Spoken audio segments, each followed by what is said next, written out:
Friends, मैं doctor Suman Sharma आज आपके साथ एक नई जानकारी के साथ हाजिर हुई हूँ।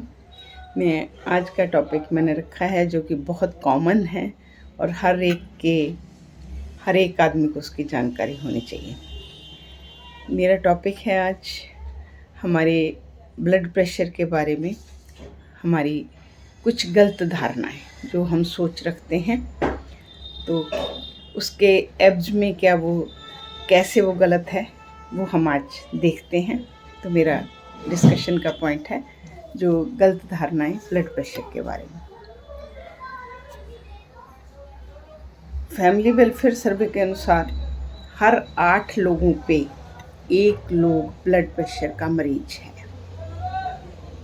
और एक सर्वे के अनुसार 12 से 13% एडल्ट लोग जो हैं वो ब्लड प्रेशर के मरीज हैं। WHO के सर्वे के अनुसार 1.13 बिलियन लोग पूरे वर्ल्ड में ब्लड प्रेशर के मरीज हैं। जब ये इतनी ज़्यादा भयंकर रूप से हमारे समाज में प्रेजेंट है तो इसके बारे में हमें पूरी जानकारी होनी चाहिए।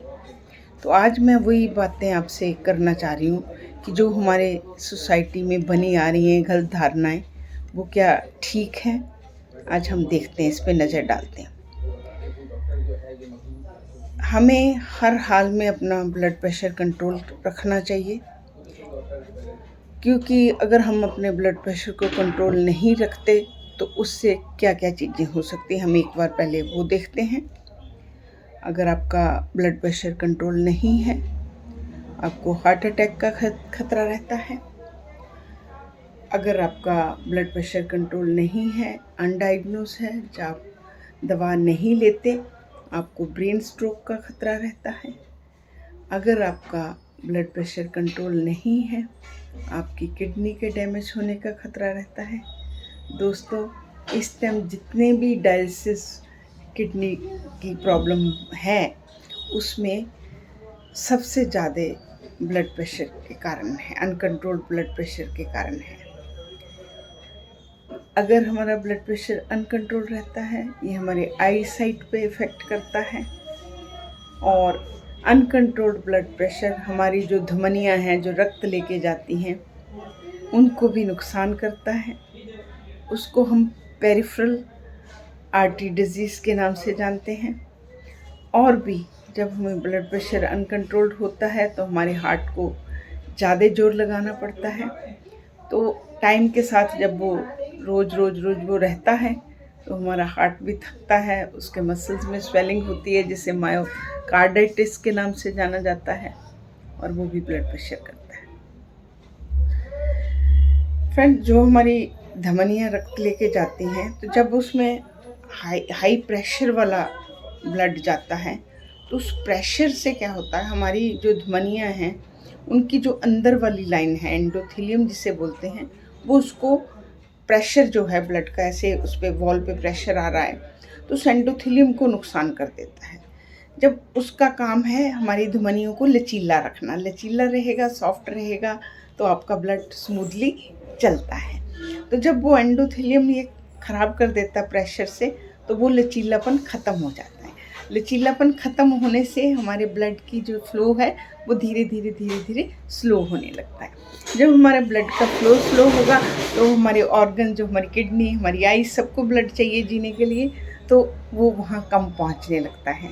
जब वहाँ ब्लड कम पहुँचेगा, हमें न्यूट्रिएंट कम पहुँचेंगे, विटामिन कम पहुँचेंगे, मिनरल कम पहुँचेंगे, ऑक्सीजन कम पहुँचेगा। तो धीरे धीरे इस तरीके से जो अनकंट्रोल्ड जो हमारा ब्लड प्रेशर है वो सारे ऑर्गन्स को धीरे से लपेट लेता है। अब ये तो हमने बताया कि ब्लड प्रेशर अगर हम कंट्रोल नहीं करते तो क्या होता है। अब मैं बताती हूँ कि इसकी धारणाएं क्या है।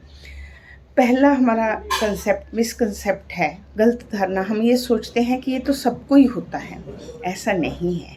ये हम मन में सोच लेते हैं, पर अगर हम अपने सारे पैरामीटर को चेक रखते हैं, अपनी डाइट, अपनी फिजिकल एक्टिविटी, अपने स्ट्रेस एंड सब चीज़ को मैनेज करते हैं, तो ये धारणा गलत है कि ये सभी को होता है। दूसरी धारणा है कि ये तो मेरी फैमिली में है, मेरे माताजी को है, मेरे पिताजी को है, मेरे को होना ही है। देखिए, मैं मानती हूँ कि अगर आपकी फैमिली में है तो आप उसके रिस्क आपके लिए ज़्यादा है, पर अकेला फैमिली में है और मुझे होना ही है, ये नहीं है। उसके साथ हमें बहुत सारे, अगर हमें पता हमारी फैमिली में है, हम बहुत सारी चीज़ें चेंज करें। हम अपना लाइफस्टाइल शुरू से सेट रखें कि मैं रिस्क में हूँ, मुझे अपना बॉडी वेट नहीं बढ़ने देना, मुझे रेगुलर एक्सरसाइज करनी है, मुझे सॉल्ट इनटेक प्रॉपर लेनी है, मुझे अपना एक्सरसाइज करनी है। तो ये मिथ भी आपका गलत हो गया। तीसरा है, उम्र के साथ तो सबको ही होता है, जैसे बाल सफ़ेद होते हैं, एजिंग है तो सबको होता है। फ्रेंड्स, ये भी गलत है, ऐसा नहीं है। अगर आप अच्छे से अपनी उम्र को चलाते हैं तो ऐसा नहीं है कि उम्र के साथ सबको होता है।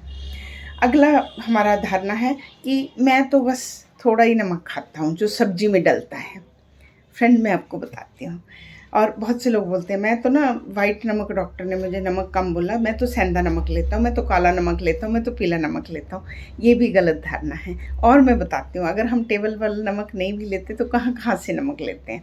हम लोग ब्रेड खाते हैं, हम लोग जितने प्रिजर्व फूड खाते हैं, हम लोग अचार खाते हैं। अचार, अगर आप, मेरे फ्रेंड्स कई लोग, मेरी बहनें हैं जो घर में बनाती होंगी, तो हम आम के अचार में एज ए प्रिजर्वेटिव कितना सारा नमक डालते हैं हम, और ख़ुद हम बोलते हैं नमक अच्छे से डालना, अगर नहीं डाला तो ख़राब हो जाएगा। तो आप सोचिए, उस पर विजुलाइज करिए कितना नमक हमने डाला, और वो अचार हम खाते हैं। हम बोलते हैं सब्जी में तो हमने डाला नहीं, उसके ऊपर जो सॉसेस हैं, टोमेटो सॉस, अपने केचप्स जो हैं, सब में सॉल्ट है। कोई ऐसी चीज़ नहीं है जिसमें सॉल्ट नहीं है, प्रिजर्व में। तो फ्रेंड्स, ये बोलना कि मैं तो कम ही नमक लेता हूँ, वो भी धारणा हमारी गलत होगी। हमें ऑल ओवर सब चीज़ों पे ध्यान रखना है। उसके बाद है अगली धारणा है, मुझे तो कोई सिम्टम ही नहीं है, मैं गया डॉक्टर पे, उसने मुझे बीपी बता दिया। फ्रेंड्स, बीपी साइलेंट किलर है। 50% तक हमारे ऑर्गन उसको झेलते रहते हैं, आपको कोई सिम्टम नहीं आता। जब 50% हमारे ऑर्गन डैमेज होते हैं तो सिम्टम आता है। फिर हम जब डॉक्टर पे जाते हैं तो डॉक्टर बोलता है जी आपकी किडनी इफेक्टेड है, आपकी किडनी ख़राब है। तो उस टाइम हमें वो सोचना और समझना बहुत मुश्किल होता है कि मेरे को तो कुछ है ही नहीं, ये कैसे होगा। आगे है फ्रेंड्स, जो ब्लड प्रेशर, हम बोलते हैं हमने डॉक्टर से दवाई ले ली, अब तो मैं ठीक हूँ, मैंने दवाई नहीं लेनी। बहुत बड़ी गलत धारणा है। Blood pressure is controllable, not curable. अगर आपको ब्लड प्रेशर है तो आप इसको कंट्रोल कर सकते हैं। अगर आप बहुत अच्छा लाइफस्टाइल रखते हैं, अपना वेट मेंटेन रखते हैं, BMI 25 के अंदर रखते हैं, सॉल्ट इनटेक प्रॉपर रखते हैं, फिजिकल एक्टिविटी रखते हैं और स्ट्रेस लेवल को मैनेज रखते हैं, तो आपको ये नहीं होता, आपका ये उसमें रहता है। तब डॉक्टर जाके आपकी मेडिसिन को कम कर सकता है, एडजस्ट कर सकता है, या आपको विद प्रिकॉशन कुछ टाइम के लिए स्टॉप कर सकता है। पर आप ये नहीं बोल सकते कि मैंने दवाई खाई, मेरा बीपी ठीक हो गया, मैंने दवाई छोड़ दी। ये भी हमारी धारणा गलत होगी। अगली धारणा आती है फ्रेंड्स कि लेडीज़ में ब्लड प्रेशर नहीं होता। मैं मानती हूँ कि 50 इयर्स तक अगर 3 मेल्स को ब्लड प्रेशर है तो उसके पीछे 1 लेडी को होता है, मतलब कम होता है।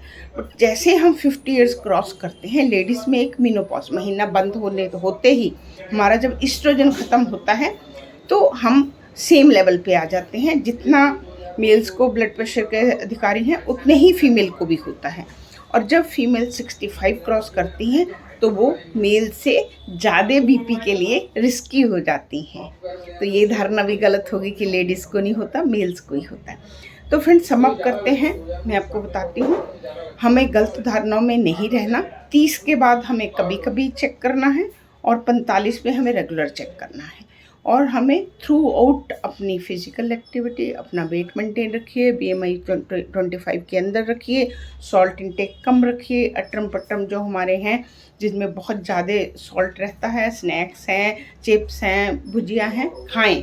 सब कुछ एंजॉय करने के लिए बना, सब कुछ खाएं विद ओपन आइज़। मैं हमेशा आपको यही बोलती हूँ, अगर आप अल्कोहल लेते हैं कम कंज्यूम करें, ज़्यादा ना करें। स्मोकिंग है या तो शुरू ना करें, जो शुरू कर रहे हैं धीरे धीरे क्विट करें, क्योंकि प्लेक्स बनेंगे, आर्टरी क्लोज होगी और हार्ट अटैक होगा।